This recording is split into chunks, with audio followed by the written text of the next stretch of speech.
Assalamualaikum warahmatullahi wabarakatuh.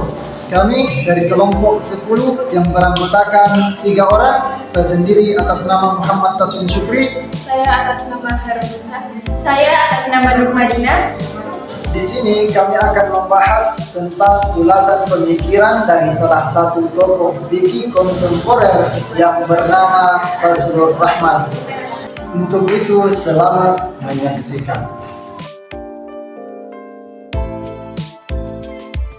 Fazlur Rahman lahir pada tanggal 21 September 1919 yang letaknya di Hazara sebelum terpecahnya India. Kini merupakan bagian dari Pakistan. Fazlur Rahman dibesarkan dalam mazhab Hanafi. Mazhab Hanafi merupakan mazhab yang didasari Al-Quran dan Sunnah. Akan tetapi cara berpikirnya lebih rasional. Dengan demikian, tidak dapat dipungkiri Fazlur Rahman juga rasional di dalam berpikirnya. Meskipun ia mendasarkan pemikirannya pada Al-Quran dan Sunnah, Fazlur Rahman dilahirkan dari keluarga miskin yang taat pada agama. Ketika hendak mencapai usia 10 tahun, ia sudah hafal Al-Quran walaupun ia dibesarkan dalam keluarga yang mempunyai pemikiran tradisional, akan tetapi ia tidak seperti pemikiran tradisional yang menolak pemikiran modern. Bahkan, ayahnya berkeyakinan bahwa Islam harus memandang modernitas sebagai tantangan dan kesempurnaan. Ayahnya Maulana Shihabuddin adalah alumni dari sekolah menengah terkemuka di India, Darul Ulum Deoband. Meskipun Fazlur Rahman tidak belajar di Darul Ulum, ia menguasai kurikulum Dares Nijami yang ditawarkan di lembaga tersebut dalam kajian privat dengan ayahnya. Ini melengkapi latar belakangnya dalam memahami Islam tradisional dengan perhatian khusus pada fikih, ilmu kalam, hadis, tafsir, mantik, dan filsafat.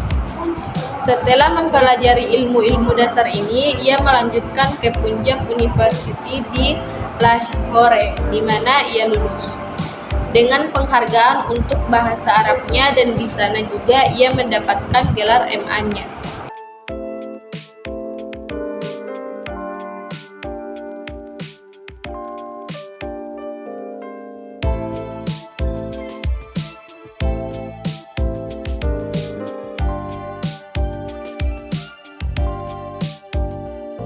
Karya-karya Fazlur Rahman dapat diklasifikasikan ke dalam 3 periode, yaitu periode pembentukan atau formasi, dan yang kedua periode perkembangan dan periode kematangan.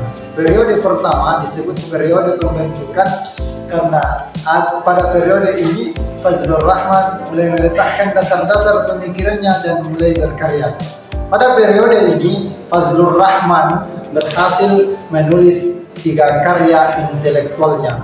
Yang pertama, Afisinnas Psikologi tahun 1952 berisikan kajian dari pemikiran Ibnu Sina yang terdapat dalam kitab Al-Najat.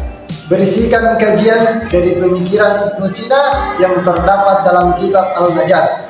Afisinnas di anime Bem de Psikological par kitab Al-Sifa merupakan suntingan dari kitab Al-Nafs yang merupakan bagian dari kitab Al-Sifa dan Profesi in Islam, Philosophy and Orthodoxy.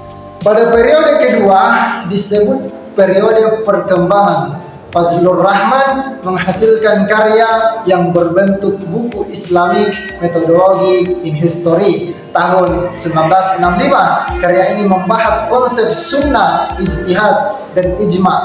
Intisari dari buku tersebut adalah pemikiran bahwa dalam perjalanan sejarah telah terjadi pergeseran dari otoritas sunnah Nabi menjadi sunnah yang hidup dan akhirnya menjadi hadis. Buku kedua yang dihasilkan Fazlur Rahman dalam periode ini adalah berjudul Islam 1966.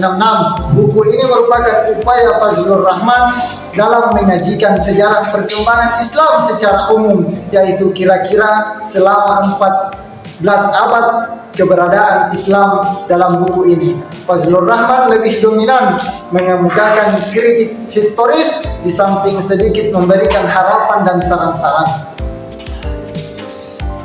Pada periode ketiga disebut dengan periode kematangan. Karya-karya intelektual Fazlur Rahman sejak kepindahannya ke Chicago tahun 1970 mencakup hampir seluruh kajian Islam normatif maupun historis. Dalam periode ini ia berhasil menyelesaikan beberapa buku. Pertama, Philosophy of Mullah Sadra Shirazi tahun 1975. Buku ini merupakan kajian historis Fazlur Rahman terhadap pemikiran Sadr al-Din As-Shirazi. Di dalamnya mengungkapkan tentang sanggahan bahwa tradisi filsafat Islam telah mati setelah diserang bertubi-tubi oleh Al-Ghazali untuk membantah pandangan sarjana barat modern yang keliru tentang hal tersebut. Buku kedua, Major Themes of Quran tahun 1980. Buku ini berisi 8 tema pokok Al-Quran, yaitu Tuhan, manusia sebagai individu, manusia sebagai anggota masyarakat, alam semesta, kenabian, dan wahyu, eskatologi, setan, dan kejahatan. Serta lahirnya masyarakat muslim. Melalui karya ini, Fazlur Rahman berhasil membangun suatu landasan filosofis yang tegar untuk perempuan, kembali makna dan pesan Al-Quran bagi kaum muslimin kontemporer.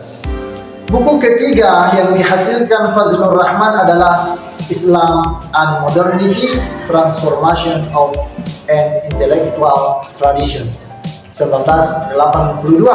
Dalam buku ini, Fazlur Rahman berbicara tentang pendidikan Islam dalam perspektif sejarah dengan Al-Quran sebagai kriteria penilai. Buku terakhir yang dihasilkan oleh Fazlur Rahman adalah Health and Medicine in Islamic Tradition 1987. Buku ini berusia memotret kaitan antara Islam sebagai sistem kepercayaan dan Islam sebagai sebuah tradisi pengobatan manusia.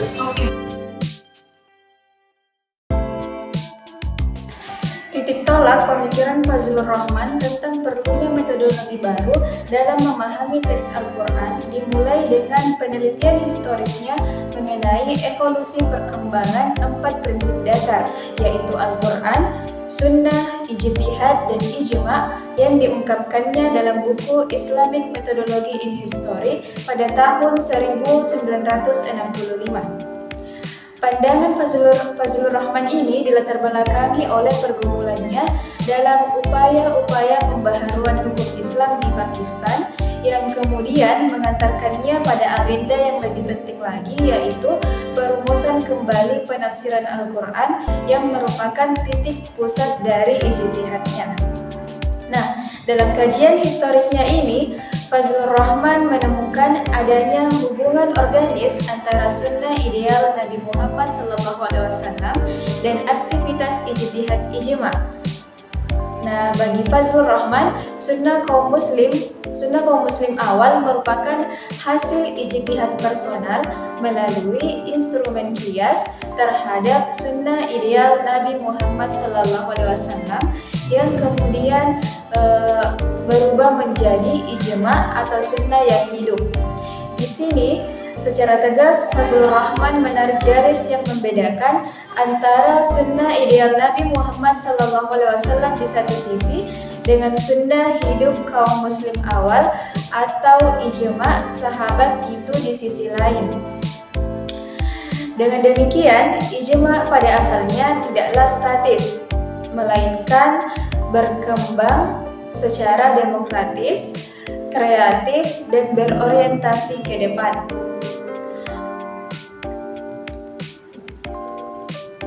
Namun demikian, karena keberhasilan gerakan penulisan hadis secara besar-besaran menggantikan proses sunnah ijtihad ijma tersebut dibalik menjadi ijma ijtihad.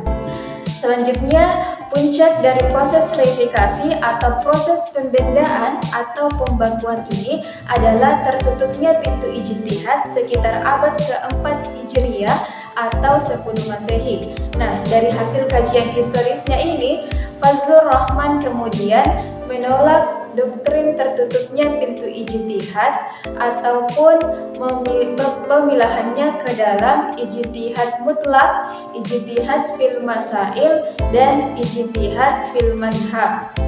Dan hasilnya adalah satu kesimpulan dari Fazlur Rahman bahwa ijtihad itu baik secara teoritis maupun secara praktis senantiasa terbuka dan tidak pernah tertutup. Jadi dapat kami simpulkan bahwa pemikiran Fazlur Rahman adalah jelas berpijak pada metodologi yang kuat dan mempunyai landasan yang kokoh yang bertitik tolak dari keharusan-keharusan umum yang terkandung dalam Al-Quran dan Sunnah. Sekian pemaparan dari kelompok kami dan kami ucapkan terima kasih. Wassalamualaikum warahmatullahi wabarakatuh.